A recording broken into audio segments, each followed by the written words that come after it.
welcome to a very special edition of Slamdown. Today I've got a very special guest with me, Steve Wilson, also known as Kongo Kong. How are you doing today? Not too bad, man. How are you? I'm good. I was just doing a bit of research on you and found out you joined GFW, was it in 2015? Yeah, actually, yeah, that was my first stint with Global Force. Yes, but then I was hired into Impact the beginning of this year, I would say. So what was it like transitioning from, doing the GFW stuff and then moving into GFW Impact? Um, well, working a lot more, I guess, because uh, Global Force was still uh, the first year there was a lot of a buzz about it, and so we had quite a few shows or whatever. So we were working kind of steadily, I guess. We were filming Amped at the time, and uh, then it kind of died down once we were having trouble finding a network and things of that nature. Um, and then things happened the way they happened, and now we are where we are. So what was it like for yourself and the other roster from with the change? Was it quite an easy transition for the roster to move over, or? I believe so. Yeah, yeah. Uh, Jeff came in and basically just ran things the way they were, and then as time went over or time went on, we just kind of transition names. It's really still the same Impact that I know of. Of course, there were people on the way out as I was coming in, so I didn't get to deal with the Dixie Carter era or anything like that, but yeah, one thing I could transition. One thing I can definitely say from a fan's perspective, we can notice the change, and it does feel like the old Impact days. And also with the mixture of roster now. Before this whole transition happened, it was a very low roster. As a fan, you could tell there was money issues to transferring over with Jeff Jarrett, bringing the most of the GFW roster to Impact and mixing it in with the current talent as well. I think was a perfect blend, and I'm actually quite enjoying seeing your character develop in Impact, because we've seen you working with Laura Van Ness as she did the sort of jilted bride, and I actually quite like the chemistry between you two in the ring and the way it was all scripted. Actually, a lot of that wasn't scripted. We did a lot of just go with the flow and let's see what happened with me and her, and I felt like um, it was a good thing, and I really missed that aspect of being with her, I guess, because of our dynamic. Our dynamic was ingenious. It really was. So, with the creative side, then, do they just give you some guidelines to go to, or do you have quite a lot of input? Yeah, they gave us guidelines, but they are pretty good about letting us paint our own picture. Us being the artists, they're not telling us, well, you need to do it this way or do it this way. They're saying, hey, how about this is a good suggestion. You can go with it, or you can tweak it, do whatever you want to do with it. And make it work. Yeah. And so that's what we go out and try to do. And also, you can sort of tell that on screen as well, because when you're heavily scripted, you're more robotic, if that makes sense. Where when you're free to run with it yourself, you can put a bit of you into it, and it comes off a lot more natural. Right. Exactly. So, what inspired Kongo Kong then? What inspired that character? Definitely something that I kicked against at first. It was kind of given to me by someone at Juggalo Championship Wrestling, which is ran by Insane Clown Posse. They told me that Violent J, basically, who's a fan of painting faces, obviously, wanted me to paint my face. It's similar to, you can see it, my tattoo right here. Yeah. And um, they gave me a new name, and they were like, "This is your Congo Kong now, and you can use it wherever you want." And at the time, I was going by Osiris, which I didn't stop using. I haven't stopped using. I just don't use as much anymore. Yeah. And I fought against it because I knew what type of gimmick they were going for, and so I was just like, well, all right, whatever. I figured if it was going to make me some money, then I was going to do it and do it the best I knew how. Do you think Kongo Kong will ever talk, or do you think he will always be silent? The plan now, for now, is to always be silent. I think it will kill my mystique. Yeah. If I'm talking while in pain. I mean, Ultimate Warrior did a good job of that, but that was Ultimate Warrior, and Ultimate Warrior is great at that. Where he talked and it made sense for him to talk and say the things that he said and have the fans completely be like, what did he just say? And I just don't think, I don't know, I don't see it for me. I think I've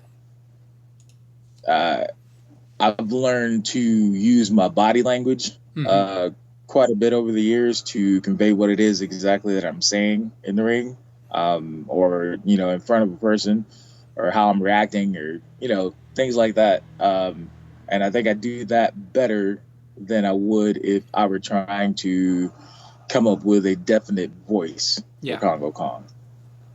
That makes a lot of sense, because I remember when Abyss first started in, TNA back then, that he didn't speak. And he had that scare factor about him because he didn't speak, and he's, like you just saying, the body language did all the talking. And that's what I found very similar with Kongo Kong as well. Exactly. I think that's why he took such a liking to me. It was there were some similarities to myself and him. So what's the hardest part then about working for GFW Impact? I would say the time down in between, because the way our contracts are set up, it's a per day contract, and if you're there for 4 days every 6 weeks to record, you don't get to make quite as much money as you would if you were on the road or doing stuff to fill in between. So that aspect kind of sucks, I guess, at the moment, but hopefully we'll get back to touring and doing live shows and things of that nature. Yeah, because it seems it's going that way at the moment, because it seems like it's a slow process where Jeff Jarrett's not sort of rushing it. He's taking it easy, building up, because there was 2 live events done, and I know there's plans to do some more as well. Yes. I'm not sure of any details just yet, but yeah, Jeff, I told him, I said, you're a brilliant man, and I said, I don't care what anybody says, you found a way to get your product seen on national TV. And so I said, I trust you. I said, I believe you're going to be that man that helps me buy my mom's house. And he agreed. We shook hands, and I just have to kind of sit back and let him steer the boat. So it seems there's a lot of respect between sort of the backstage and the roster as well, and it seems with the way everything's run, you all work together. No one's working on their own or trying to get themselves over like in other companies that I won't mention. But it seems like everybody works together and everybody wants to succeed. For the most part, I think some of those people that are about themselves have kind of weeded themselves out. But for the most part, that's I hear nightmares about how the WWE is ran backstage and how everybody's on eggshells. When I go there, it's so relaxed, it's so cool. Everybody's friends. Everybody's, it's a family like atmosphere. There's not a heavy amount of pressure, so the things that you might hear about backstage at Impact is not true. No. It seems out there with I don't want to call them WWE marks, but they are. It seems like people try and find any reason to bash the company, try and find the smallest thing to try and bash GFW and the roster, which I just still don't understand. I count myself as a wrestling fan. I'm a fan of wrestling. I'm a fan of different products. And that's the way Right. people should be. You know, you shouldn't bash one. You should support each other. And that's the way the business should be. Exactly. Yeah, but these fans these days, they're all internet trolls, and they try to say stuff to get under your skin. And I figured out that there's this smear campaign going on. Unfortunately, Jessica Havoc was a victim of it, where some people went back and found some stuff on Twitter and got her basically blackballed from any big company, which is crap. And, I feel like I've been baited in that direction where people would message me just to insult me and try to engage me in some sort of conversation, where they're trying to set me up for failure. And then as soon as I see that, it's time to go. I'm not gonna let you. I worked too hard, worked too long, 18 years, almost 19 in October, for you to drag me down based on your ridiculously ill feelings towards I don't know, humanity, really. Yeah. It's like recently with Viper, who's in the Mae Young Classics. People are starting to insult her about her weight, saying, "Oh, she's too big to be a female wrestler," and everything else. And I just sit back. I just can't believe that some fans will judge people on either the way they look. I just think it's ridiculous. All the time. My number one insult is Kong put on a shirt, or Kong has titties, or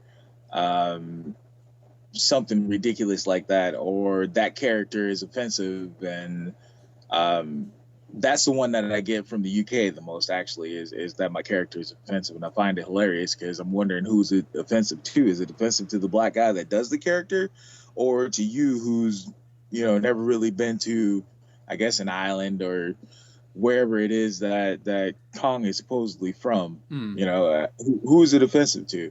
And then for my haters of my size, pro wrestling was built on the backs of guys my size and my shape. Andre the Giant, King Kong Bundy, Big Van Vader, Bam Bam Bigelow, Akeem, or One Man Gang, Tugboat, Typhoon, Earthquake. Yeah, it's a whole list of them, of guys that were bigger than your average gym rat Ken doll. And a lot of people are so conditioned to that, I guess, that that's the only thing that they see acceptable. And I try to go out there and be that something different. And not only that, but wrestling it shouldn't just be geared towards the 20-somethings. Wrestling is about the kids too. Yeah. And they see somebody colorful like me, and it happens all the time where if I'm doing a public appearance, a kid will walk up and they're just amazed. They're like, "Wow, this guy is awesome. This guy is larger than life." Even though he's a bad guy, I still want to get my picture taken with him.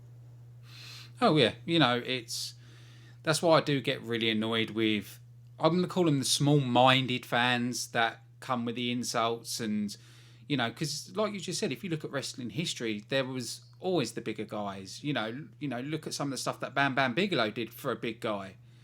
I just cannot understand how people can make judgment by the way someone looks or the weight of someone. I just think it's absolutely ridiculous. Yeah, absolutely. Small-minded people. And and it's kind of sad, because that's all they have to do with their life is sit up and find a way to insult people. But whatever, we go on. Yeah. My favorite retort is, well, keep watching me on TV and see if anything changes for you. I know that there was an original plan to do something with you and Tyrus, and then suddenly that changed because Tyrus wanted out. But what was the original plans going forward with Tyrus? I guess eventually it was supposed to end up with us in a tag match with him and his Fox co-anchor, and I'm not sure exactly the details along the way. But it was it would have been like a coming out match of sorts to me. I would have had a celebrity match, got that endorsement type thing, and um, would have been elevated a little bit. But you know, stuff happens and people feel the way they feel, and I just kind of have to go along with the ride, I guess, being a new guy on the block. So this is why I was quite looking forward to that angle, because it's big guy versus big guy, which we haven't seen something like that since the 80s. So it was nice going forward to see like an old traditional match like that. I was looking forward to it too. Um, I've been wanting to wrestle that man since he'd been released from WWE, Mm. and there was 3 times. This was actually the third time that was supposed to happen, and it didn't. So I guess it's just not meant to be. But hopefully one of these days we can lock horns, and I just wanted to go out there and have a great match with him and show the world that just because you're two big guys, that doesn't mean that you just because you're not X Division Mm. doesn't mean that you can't go out there and tell a great story and do some cool stuff.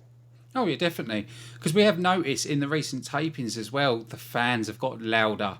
Because the fans did go quiet for a period, and now it seems like the Impact Zone's been rejuvenated by the fans. They're cheering a lot more. There's more excitement when they actually see every single match. Absolutely. Like even this last set of tapings, like they were cheering for me a lot, and I was Mm. like, wow, it's crazy. Like these people are starting to get behind me, and I think that's good. As long as they're not silent, then I'm good. Mm. You know. Because it seems like now fans will either cheer, they will cheer heel if they like the character and believe into the character, they will cheer it.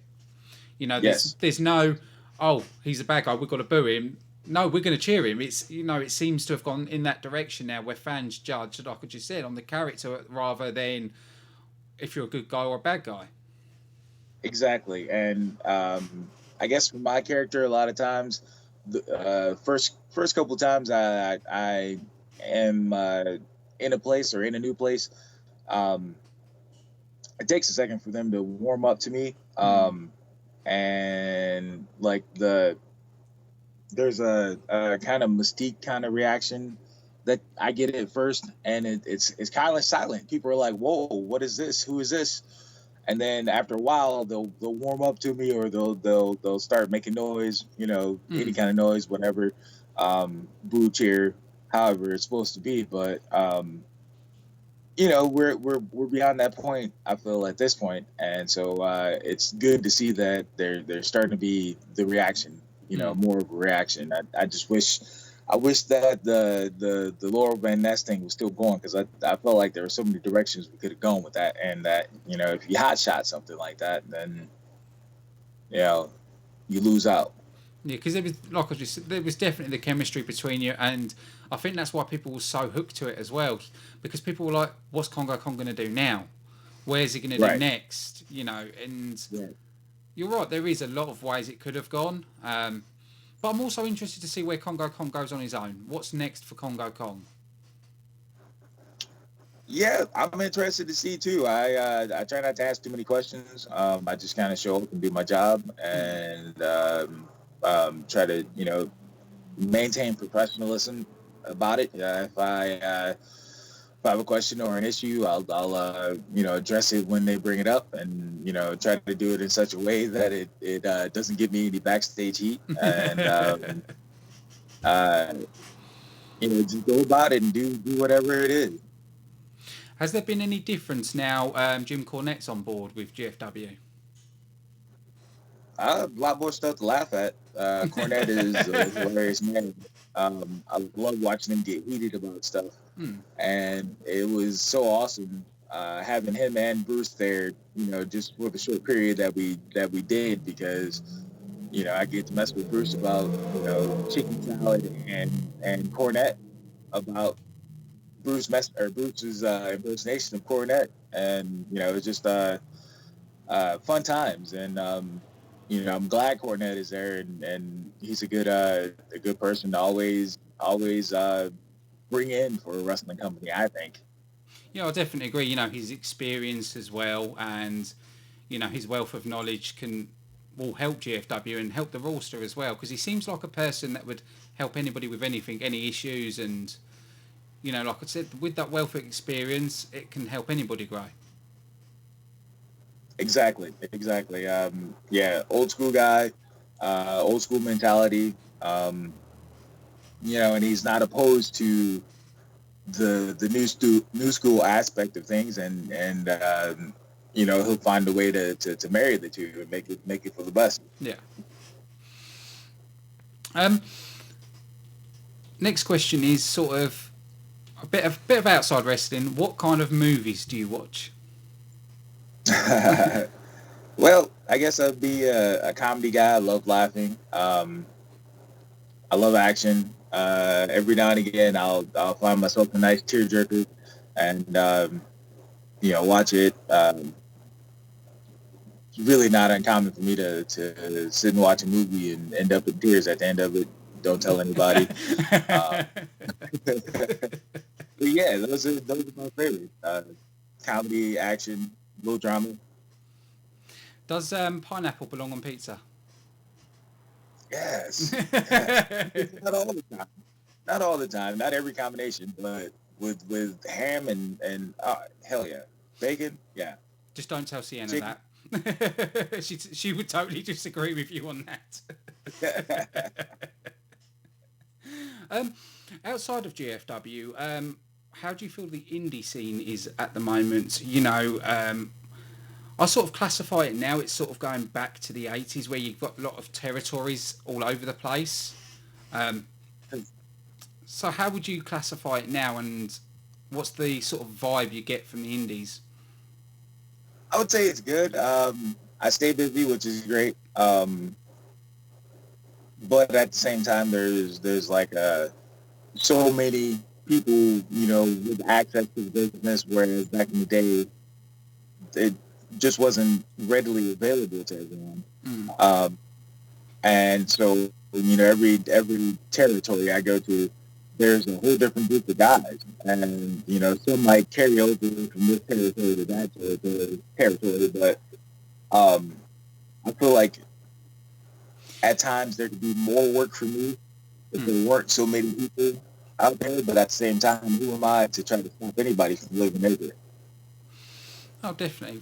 One thing I do want to talk about is what's happened recently to Rosemary at the AAA with the armbar that Sexy Star put on her. I just want to get your point of view on the incident. Yeah, other than watching it, I don't know what the backstory is behind it and why it happened. But I heard that she was being very unprofessional, and I actually read that she had been unprofessional at other companies. Mm-hmm. And I just think it's the type of thing that if you have an issue with somebody, you settle it backstage, not in front of people. I get it. There are moments that happen that you can't control in the ring, Mm-hmm. where you get heated, and you might have a momentary flash, of anger, but your professionalism should outweigh all of that, and you should get back on track and do what it is that needs to be done, and not go into business for yourself, and definitely not hurt anybody because it's stupid.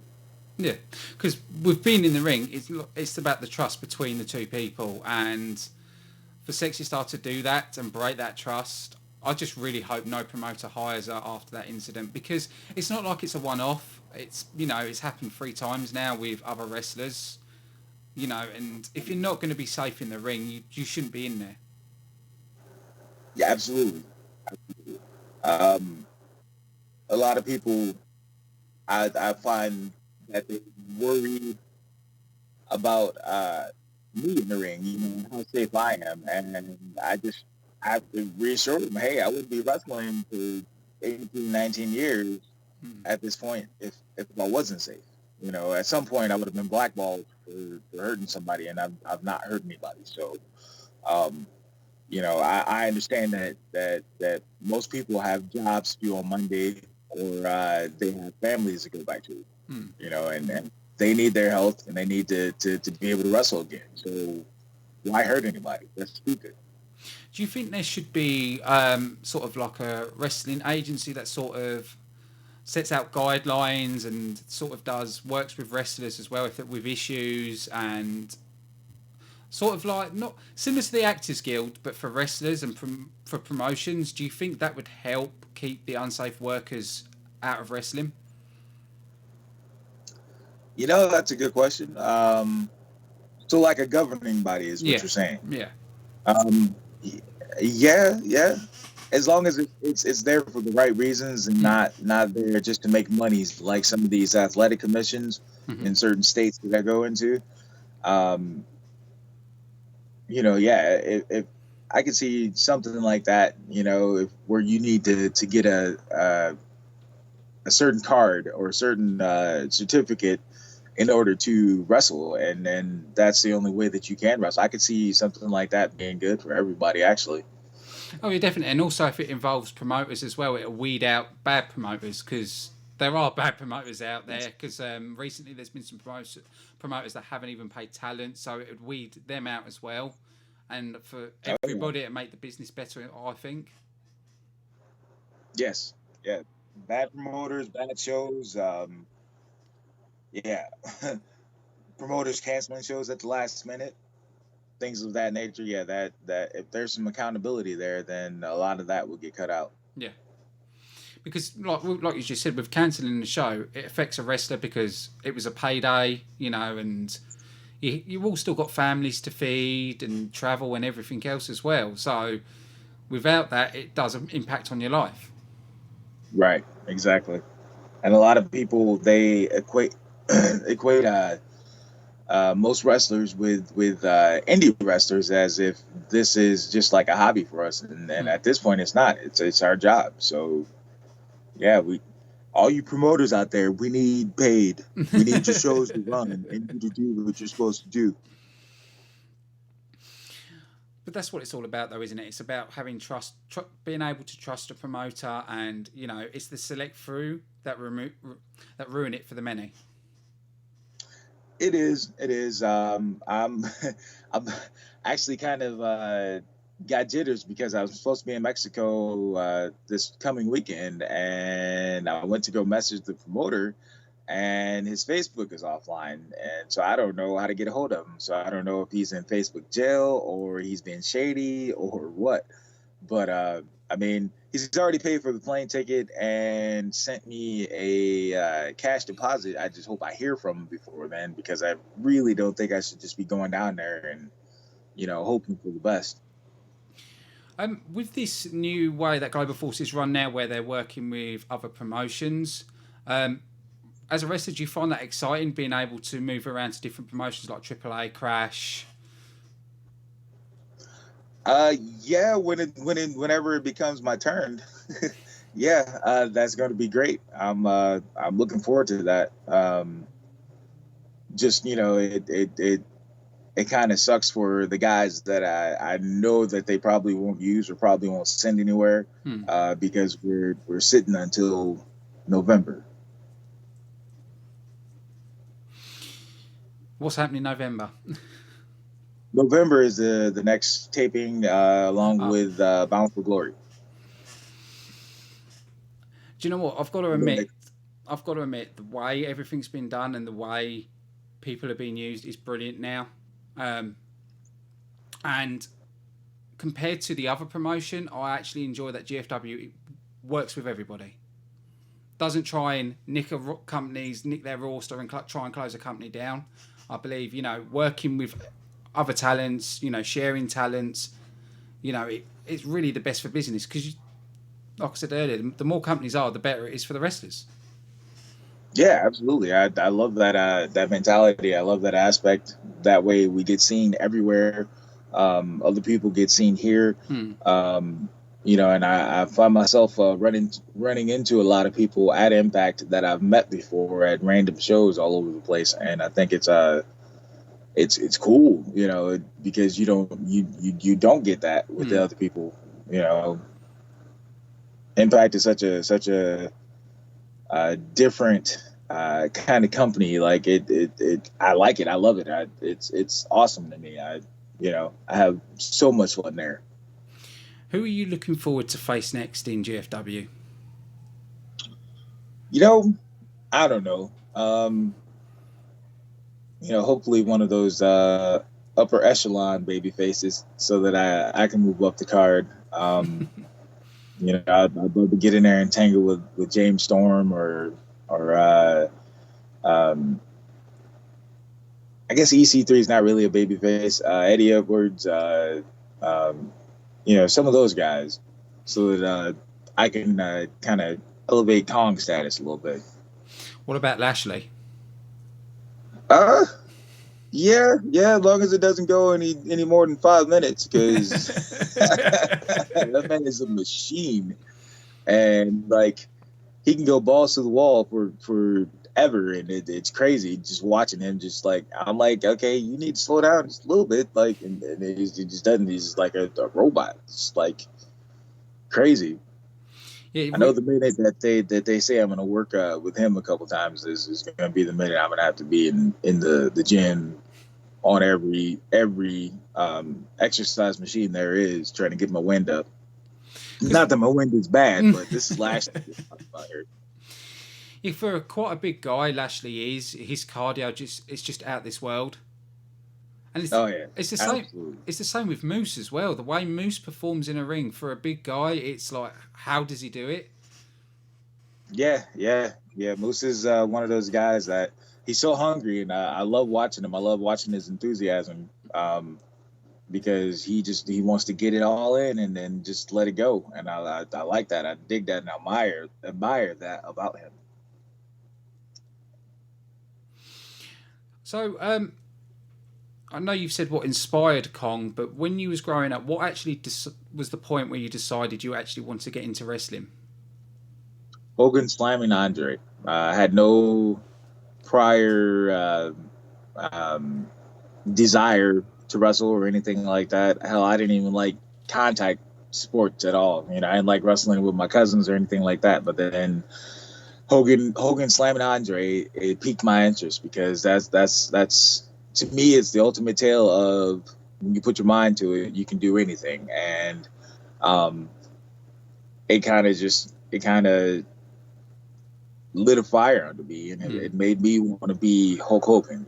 I wanted to be that guy that the millions and millions cheered or whatever, got behind. And I didn't realize I would become Andre the Giant, which is fine, perfectly fine, because I love Andre. But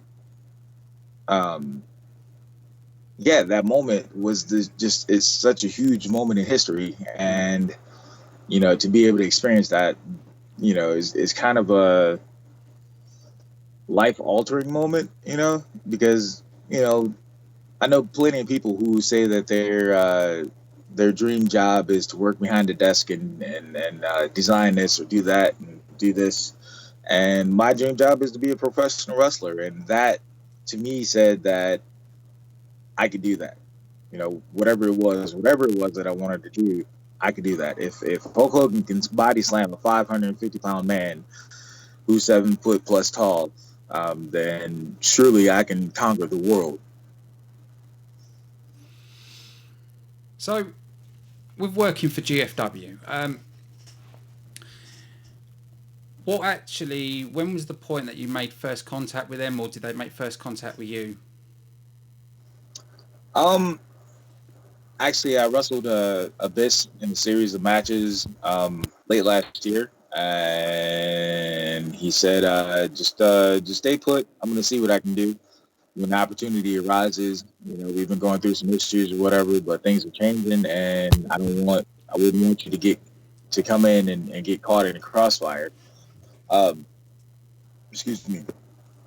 But when they get better, when they get to where they will be, then I'll give you a call and we'll get you down there for a tryout match. And he did that, and I was able to get down there in December and had the tryout match, and they loved me, and the rest is history. So it's thanks to Abyss, actually, you got the opportunity in GFW. Yeah, most people think that I'm a Jeff Jarrett transfer, and just simply not the case. I mean, I don't know. I wouldn't say that Jeff would leave me sitting at home, but I think I probably would have been a little bit later getting in if Jeff had brought me in. So things work out the way they worked out. for a reason and perfectly in my eyes. Um, yeah, I have the best to thank for that. I'm actually looking forward to see where Congo Kong's next goes next. It's sort of a brush of fresh air, if you know what I mean. You're different to the other guys on the roster, and as we've noticed now, there is a lot of people that are different characters, different styling, and in my opinion, that's what makes GFW better. And that's what it should be. That's what wrestling should be. It shouldn't be all the same guy. WWE went through a period where they were using Ohio Valley Wrestling as their training ground. With Cena and Orton and Batista and all those guys, Brock. They all came out, and like really only those four guys were able to become stars. Everybody else out of that era just kind of got to the Fed and got stagnant, because they were all coming out the same exact way. Everybody doing the same exact thing. And I think you need the different stuff in wrestling for people to get behind, because everybody's story is different. So they're not going to be able to relate to a John Cena the same as they would a Kongo Kong. I mean, we're two different people. Maybe, somebody identifies with something that I do better than something that, John Cena does. He's the good looking white guy next door, but, maybe I was the guy that was picked on in high school and I turned things around for the better, and maybe, there's all these different stories that people have and different things that they latch onto, and I'm just glad that I can provide something different for people. Yeah, because technically the WWE is still doing the same thing, but instead of OVW, they're raiding Ring of Honor. yeah, definitely that. But that's what's good about GFW is the mixture of talent and talent pulled from different places. You've got some from the UK, you've got some from Mexico. It's the mixture that what makes a company better. Because if everyone's the same, you're going to get bored. Exactly. Agreed. And also with the talent share, they can always pull someone in for a few shows and then use someone different for another show. Yeah, that's something that I'm looking forward to. I'm looking forward to being able. I was able to go to India. I'm looking forward to being able to go to Japan and Mexico and wherever else they would love to send me. So. No, and I just think this is brilliant to give the fans a bit of insight into Kongo Kong and what actually goes behind Kongo Kong. Have you got any weird rituals you do before a match?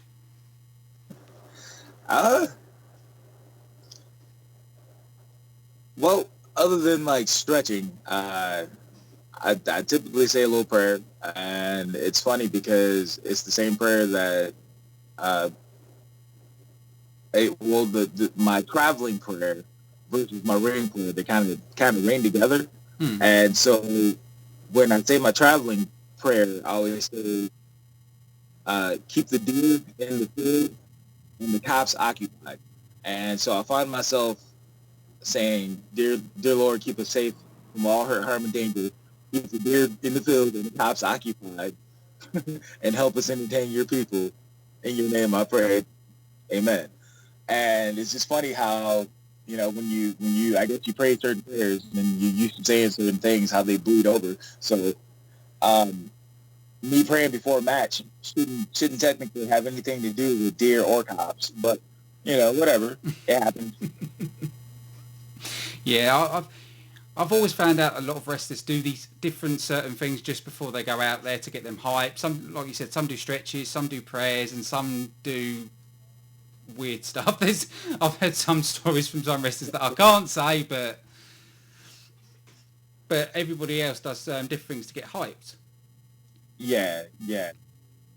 I guess, I don't really have a pre-match ritual. A lot of times, if you watch me before I go out, before it's time for me to go out, I look like a zombie because I'm sleepy or tired or, travel or something is all messed up and I'm ready to go to bed. And then the music hits and I head out, and it's like I'm in Kong mode, and all that I was just feeling got left behind. So, Would you say the traveling is the hardest part? oh yeah, absolutely. Um, that's that. I've been saying that for years. Is that when traveling is the worst part of your weekend, you've had a good weekend. Do you have to pay But for yeah, Do you have to pay for your own travel, or do you get help with travel? as far as no, they pay for our travel. Most indie shows, I can demand money towards travel, or Hmm. just find a way they can buy me an airplane ticket now. So Question I want to ask you is about their contracts, if you don't mind me asking. We've seen internet dirt sheets say that GFW takes a 10% out of the roster's paycheck. What's your experience of this? um, to hell with Dave Meltzer. He was there. I remember him when he was there, fishing around, trying to find info, and yeah, it's something that's in the contract, but it's not something that they've enforced. Mhm. So they could be dicks and say, yeah, we're going to need, all your indie dates and what you get paid so we can take 10% out of your check. But, you know, uh, I think they saw that people were very unhappy with that, and that, you know, it just wouldn't be a good morale if they did that. And so they nixed it right when they started. So, um, yeah, our contracts state that, but they haven't enforced it at all. Well, And I'm glad that, if Global Force had gotten me, said booking, and they wanted to take 10%, I'd have absolutely no issue with that. But, for me, busting my butt all these years on the independent scene, um, it's kind of offensive for you to say, okay, now you owe me 10% of that. So mm, I can see why guys would get mad, and I can see, what Global Force's deal was too. They're trying to be a little more protective of their investments, but at the same time, if they're not getting the booking, I think they understand that they shouldn't be taking 10% out of our checks. So, but it's like you just said, they pay for your travel as well. Um, Other companies don't do that. Especially the WWE doesn't pay for a wrestler's travel. There is a lot of things that GFW do that, the biggest company in the world doesn't do. And right, we all know that what David Meltzer's like, tells untruths and just wants to poop over everybody. That's who he is. yeah, pretty much. That's what I see now. Yeah, I did a whole video ranting about him and how useless he is and how people shouldn't just listen to what one person says without evidence. Right, exactly. Yeah, it seems most of the time that it's purely opinion with him. Hmm. But it's a lot like that with a lot of the dirt sheets. They'd make up something, but fans would buy into it, which I've never really understood why fans believe into what someone says without anything to back it up with. Yeah, again, it goes back to that age of smart fans, Hmm. and that hungry want to know what's going on behind the scenes, and it's ridiculous at times. I get so many messages from people that I've never talked to before. They'll say, "Hey, how's it doing?" And the next sentence is, "How's good before?" And I'm like, "Who the hell are you? Don't come in and try to get into the back lot stories of Global Force. Like, I'm just going to tell you, Hmm. it's just ridiculous. People in their mental capacity and what they think is okay, I guess. That's probably a really good way to put it. um, but it's always been like that, really, isn't it? If you're not the WWE, you're going to get hated on. People are going to make up stuff, try and put you down.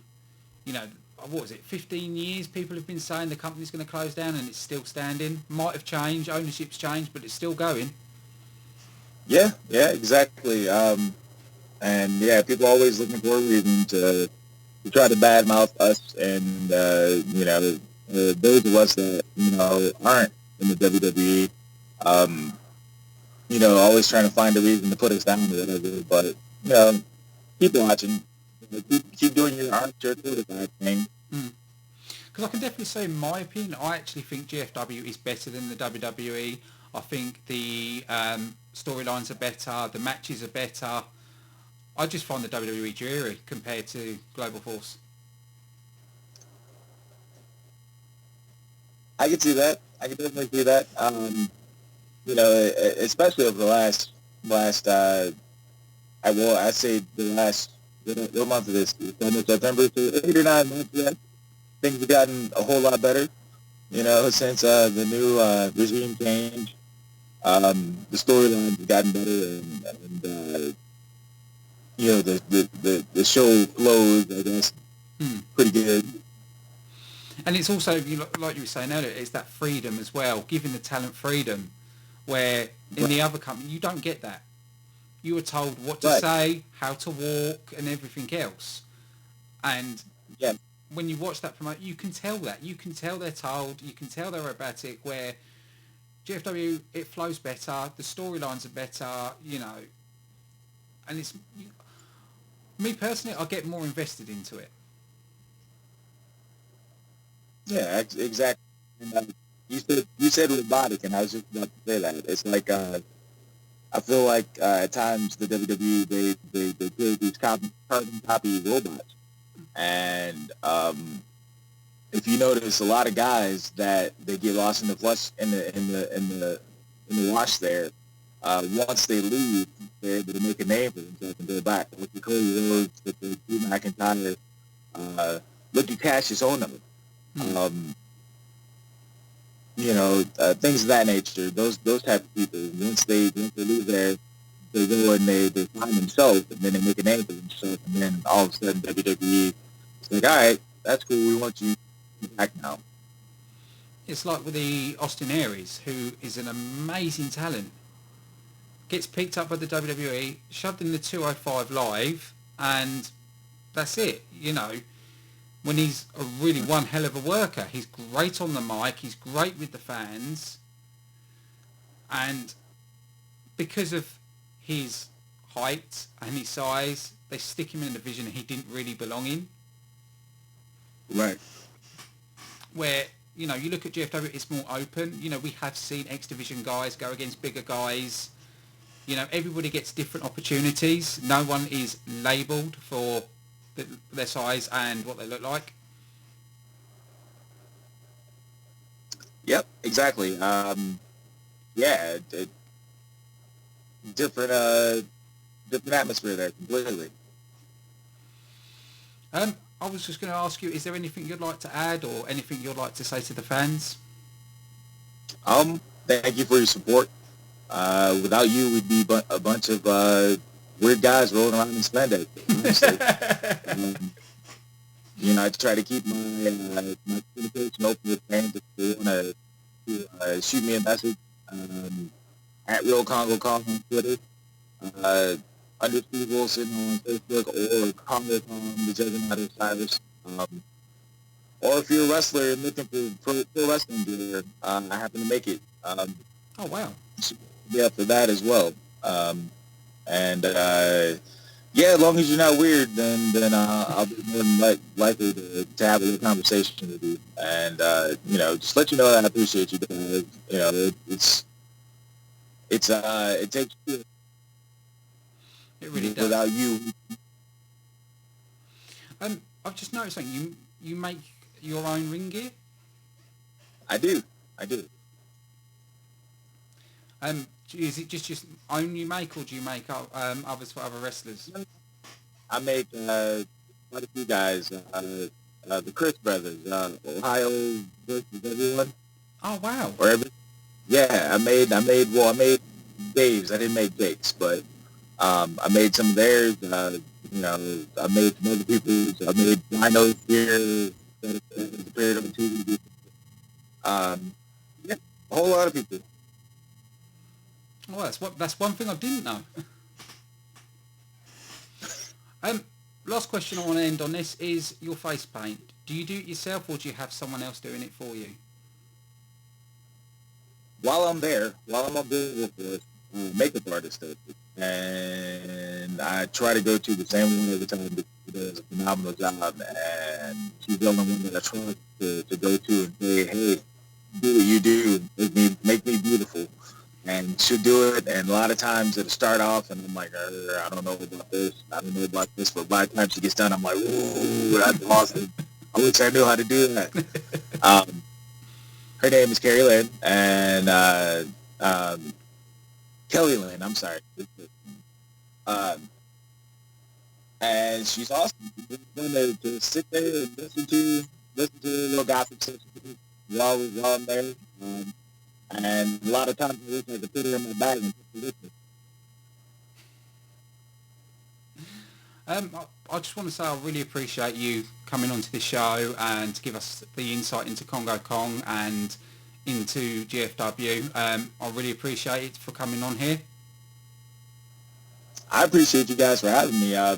Like I said, any time I try to keep myself open to the fans to see who Steve Wilson is, the man behind them, so that they understand that there is a human being behind it. And I appreciate you and all the other guys that have had me on, to let me get that out there and try to allow people to relate to me on some level. Well, I definitely really appreciate you giving your spare time to join us today. I want to say a big thanks to everybody that has been subscribing and also commenting on all our videos. We're getting close to hitting the 100, where I will be doing a live Q&A, so you can get to grill me on anything. So big thanks for joining us today. And is there any lasting words you want to say before we go? Yeah, I would say to the people who if you got a dream and you want to pursue it, I say pursue it. Regardless of what people tell you, do it. Stay at it, work hard for it, and you can eventually get there. Look at me. That's what happened. Is I had a dream and I pursued it, and eventually it paid off. And it's still paying off. I want to say thank you for everybody that's watched. Don't forget to like, subscribe, and comment, and I'll see you again soon.